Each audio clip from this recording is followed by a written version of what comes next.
সম্মানিত দর্শক মণ্ডলী, আশা করি আপনারা সকলে সুস্থ আছেন এবং ভালো আছেন। আজকে আমি আপনাদের সঙ্গে আলোচনা করব শবে বরাতের একটি গুরুত্বপূর্ণ আমল সম্পর্কে।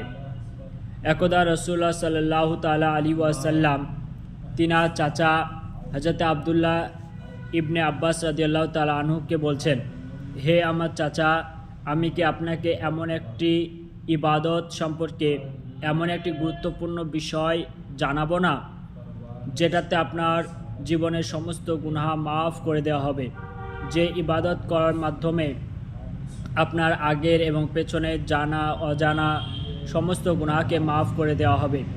তো রাসূলুল্লাহ সাল্লাল্লাহু আলাইহি ওয়াসাল্লাম তিনার চাচাকে বলছেন যে সালাতুত তাসবিহ নামাজ, এই নামাজ যে ব্যক্তি জীবনে একবার আদায় করবে সে ব্যক্তির আগের এবং পরের সমস্ত গুনাহকে মাফ করে দেওয়া হবে। তো আসুন আমরা সকলে বেশি বেশি করে এই নামাজ আদায় করি এবং ভিডিওটি যদি ভালো লাগে অবশ্যই সাবস্ক্রাইব করে সঙ্গে থাকবেন। আর সালাতুত তাসবিহ নামাজ সম্পর্কে বিস্তারিত জানার জন্য বা নামাজের সঠিক নিয়ম জানার জন্য ডেসক্রিপশনে থাকা লিঙ্কে ভিডিও দেওয়া থাকবে, সেখানে আপনারা লিঙ্ক থেকে ভিডিওটি দেখে নেবেন। ধন্যবাদ।